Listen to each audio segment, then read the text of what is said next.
Universo PC, el universo de la tecnología PC. Hola a todos y bienvenidos a Universo PC. No olviden suscribirse al canal y activar la campanita para no perderse el próximo video. Bienvenidas y bienvenidos. Hoy tenemos sobre la mesa un análisis técnico, uno bastante denso, de uno de los pilares del software libre. Debian 13, nombre en clave, Trixie. Un nombre curioso, como siempre. Sí, de Toy Story. Nuestra misión es entender qué hay de nuevo y por qué es tan relevante. Y para arrancar, el informe lanza una cifra que, suena casi a marketing. Ya sé a cuál te refieres. Dice que Trixie es, en promedio, un 13% más rápido que la versión anterior. La primera pregunta es obligada. ¿Esto es real o es solo un número para llamar la atención? Es la pregunta clave. Y sí, es real. Pero lo fascinante no es solo el número, sino cómo llegaron a él. Y antes de meternos en eso, hay que poner las cosas en perspectiva. ¿De acuerdo? Debian no es una distribución cualquiera. Es la roca madre. O sea, gigantes como Ubuntu o incluso el sistema operativo de la Estación Espacial Internacional se basan en Debian. ¡Wow! No sabía eso. Entender sus cambios es como tener una ventana al futuro de una parte enorme del mundo digital. De acuerdo, entonces no es una actualización más. El informe le dedica una parte importante a la filosofía del proyecto, a algo que llaman el contrato social de Debian. Suena muy solemne. Lo es. En términos prácticos, para una empresa o una desarrolladora, ¿qué significa ese contrato hoy en día? Significa que no hay letra pequeña. La promesa central es que Debian siempre será 100% software libre. Y esto no es solo un idealismo. Es una ventaja estratégica. Es una ventaja estratégica brutal. Elimina por completo el riesgo de lo que se llama vendor lock-in. O sea, quedar atrapado con un solo proveedor. Exacto. Con Debian, sabes que mañana no va a aparecer una versión premium por la que tengas que pagar, ni te van a cambiar las reglas del juego. Es lo opuesto al modelo de, por ejemplo, Red Hat, donde el valor está en el soporte y las licencias. Entiendo. Es una garantía de libertad y de previsibilidad. Y eso me lleva a su característica más famosa, la estabilidad. Pero el informe es muy claro en que estable en el universo Debian no significa lo que la mayoría pensamos, como sin errores. Exacto. Y este es el momento ajá que resalta el análisis. Para Debian, estable no significa perfecto, significa predecible. Predecible. Una vez que lanzan Trixie, la congelan en el tiempo. El software que incluye no recibirá nuevas funcionalidades, solo parches de seguridad. Es la promesa de que tu servidor que funcionaba ayer seguirá funcionando exactamente igual mañana, sin sorpresas. Pero, espera, si lo congelan, ¿no se queda obsoleto muy rápido? Si estoy corriendo una aplicación web, no quiero las últimas mejoras y optimizaciones, y no solo parches. Suena un poco a usar tecnología de ayer. Es una objeción totalmente válida. Y ahí es donde entra la elección de la herramienta correcta para el trabajo, ¿no? Si quieres lo último de lo último para tu computadora de desarrollo, quizás te vas a algo como Arch Linux, que es un rolling release. Que está en constante cambio. Exacto.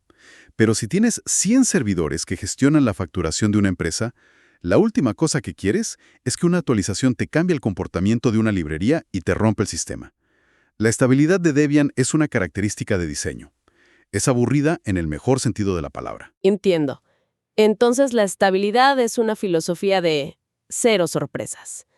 Pero hablando de sorpresas, el informe señala una que históricamente era muy desagradable. Instalar Debian y que tu Wi-Fi simplemente no funcionara. Sí. Esa adherencia tan estricta al software libre tenía un coste práctico enorme. Era el gran pero de Debian. Yo mismo he pasado por eso, ¿eh? La frustración de terminar una instalación impecable y darte cuenta de que no tienes red porque el chip Wi-Fi necesita un pequeño archivo propietario, un blob binario, para funcionar. Tenías que buscarlo en otra computadora, pasarlo con un USB. Era un ritual de iniciación que espantaba a muchísimos usuarios. Y según el informe, eso se acabó. Trixie consolida un cambio que empezó en la versión anterior. ¿Cómo lo hicieron sin romper su famoso contrato social? ¿No es una contradicción incluir software que no es libre? Fue una decisión muy debatida en la comunidad. Casi un cisma. pero la solución fue arquitectónicamente muy elegante. Crearon una nueva sección en sus repositorios llamada Non-Free Firmware. Ah, claro. Esto les permite separar conceptualmente el firmware, esos blobs necesarios para que el hardware físico funcione, de otro tipo de software propietario como aplicaciones o juegos. Entiendo la distinción. Así, el instalador ahora puede incluir estos archivos por defecto. Tu Wi-Fi funciona desde el primer segundo y el sistema base sigue siendo 100% libre. ¿Y hubo mucha resistencia interna a este cambio? Me imagino a los puristas del software libre con las manos en la cabeza. La hubo, y con argumentos muy válidos. El miedo era que fuera una pendiente resbaladiza que abriera la puerta a más software no libre. Pero la realidad pragmática ganó. Tenía que ganar, supongo. El proyecto entendió que para seguir siendo relevante en el mundo moderno, la experiencia de instalación tenía que ser impecable. Al final resolvieron la queja número 1 contra Debian sin sacrificar sus principios. Vale, volvamos a la cifra del principio, porque es lo que más llama la atención. Ese 13% de aumento de rendimiento. El informe lo desglosa, pero en lenguaje sencillo. ¿De dónde sale esa magia? ¿Qué le cambiaron al motor para que Trixie corra tanto? Son 3 cambios clave que, sumados, crean este efecto. El primero es el kernel, el cerebro del sistema operativo. Saltamos varias generaciones de desarrollo. Ok. Pero lo importante no es el número de la versión, sino lo que trae. Un director de orquesta interno, el planificador de tareas, que es totalmente nuevo. Se llama EEBDF. EEBDF. Su trabajo es gestionar todo lo que hace el procesador de una forma mucho más justa y eficiente, reduciendo la latencia. Lo notas en un escritorio más fluido y en un servidor que responde mejor bajo carga. De acuerdo, un cerebro más rápido. ¿Cuál es el segundo pilar? El compilador, la herramienta que construye todo el software. Pasamos a una versión mucho más moderna de GCC. Explícame eso como si tuviera 10 años. Imagina que el compilador es el equipo de ingenieros que ensambla el motor de un coche a partir de los planos. Un equipo más moderno y con mejores herramientas puede usar técnicas avanzadas para que el motor final sea más rápido y consuma menos usando los mismos planos. Ah, ya entendí. Eso es lo que pasa con el software en Trixie. Está construido de una forma más optimizada para los procesadores actuales. Entendido. Y el tercero es un cambio que el informe describe como sutil pero profundo y que tiene que ver con los archivos temporales. Sí, y este es mi favorito. Por defecto, en Debian 13, el directorio TMP vive en la memoria RAM, no en el disco duro. ¿En la RAM?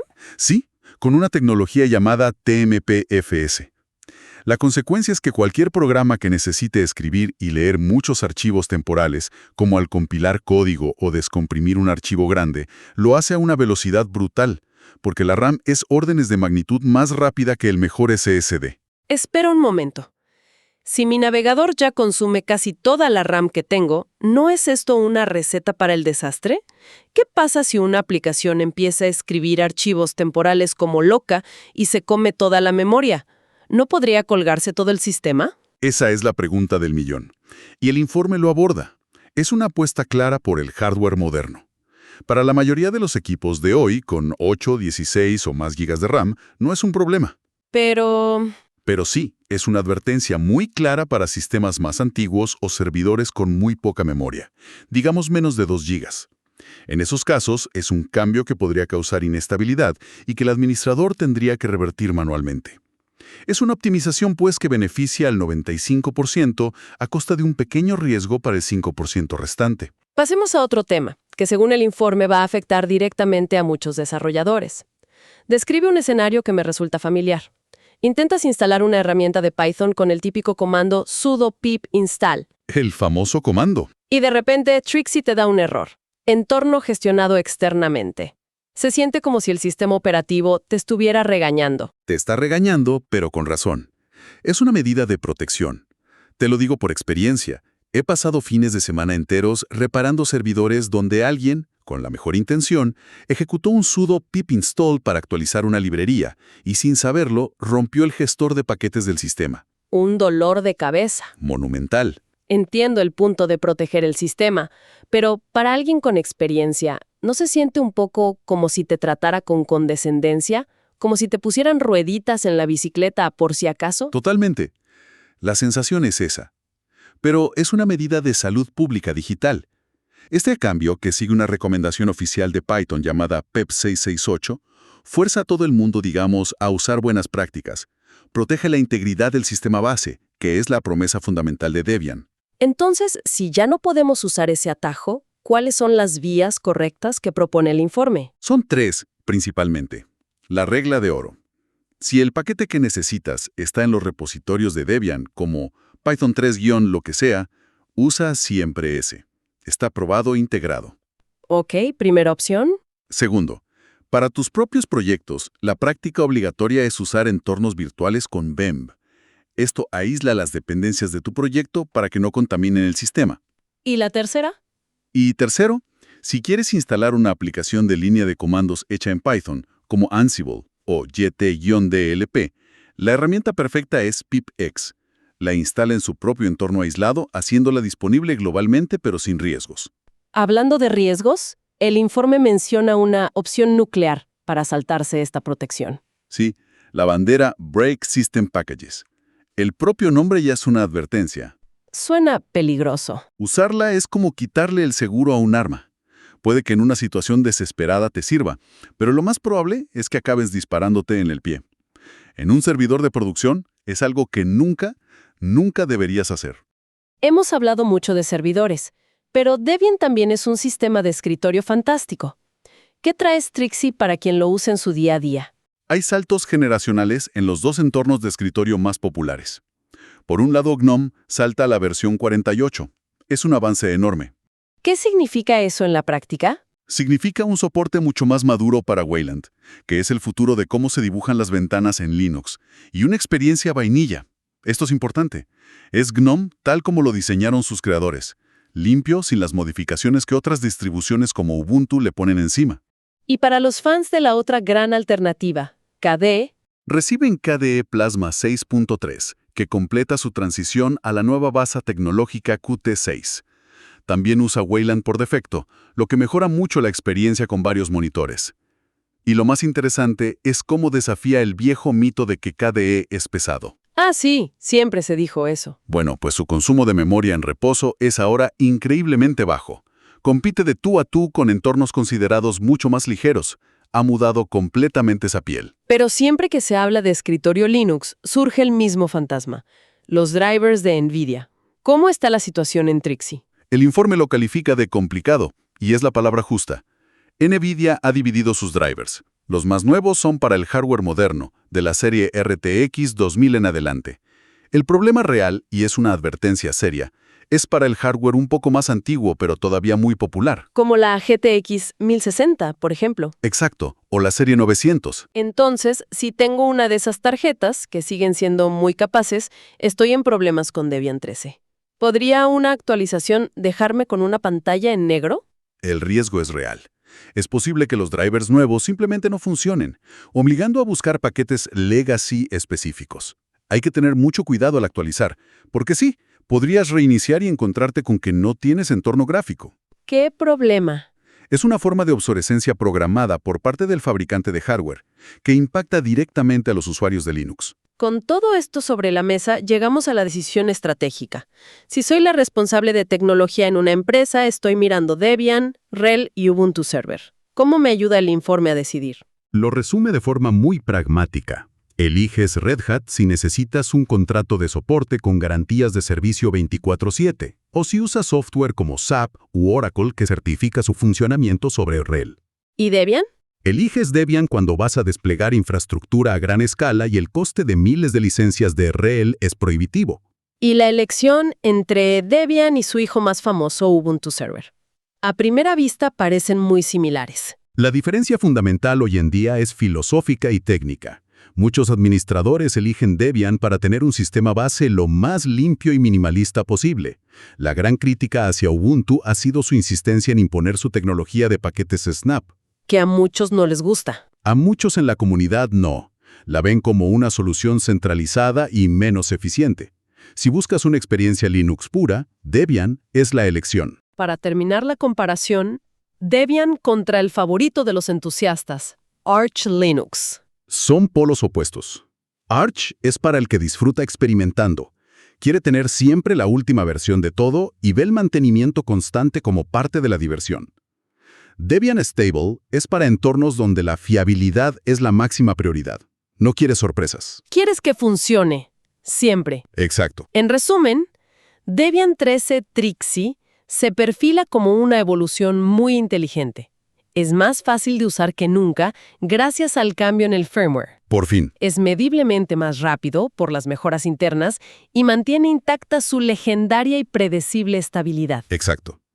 De hecho, el informe recoge un sentimiento generalizado de foros y expertos. Se habla de una era dorada para Debian. Han solucionado su mayor punto débil histórico sin traicionar sus principios. Es un gran logro. Y se está viendo un fenómeno interesante. Gente que se fue de CentOS tras los cambios de Red Hat o usuarios de Ubuntu descontentos con los snaps están volviendo a Debian como un refugio. Un refugio de estabilidad y pureza. Exactamente. Para cerrar, hay un detalle en el informe que parece menor, pero que me dejó pensando. Menciona que Debian 13 añade soporte oficial para la arquitectura RISC-V de 64 bits. A primera vista, es un dato para muy entendidos del hardware. Pero si lo piensas... Tiene unas implicaciones enormes. El mundo de los servidores ha estado dominado por la arquitectura x86 de Intel y AMD durante décadas. RISC-V es una alternativa completamente abierta. Y que un proyecto tan fundamental y conservador como Debian le dé soporte oficial... De primer nivel. Es una señal. Podría ser uno de los primeros indicios de un cambio tectónico en el hardware que usaremos en el futuro. Exacto. Ahí dejo la idea final. ¿Qué significaría para toda la industria tecnológica si la próxima generación de la nube y los centros de datos se ejecutara sobre una arquitectura completamente abierta, desde el diseño del chip de silicio hasta el sistema operativo que corre encima? Debian 13 quizás sea una de las primeras piezas de ese futuro.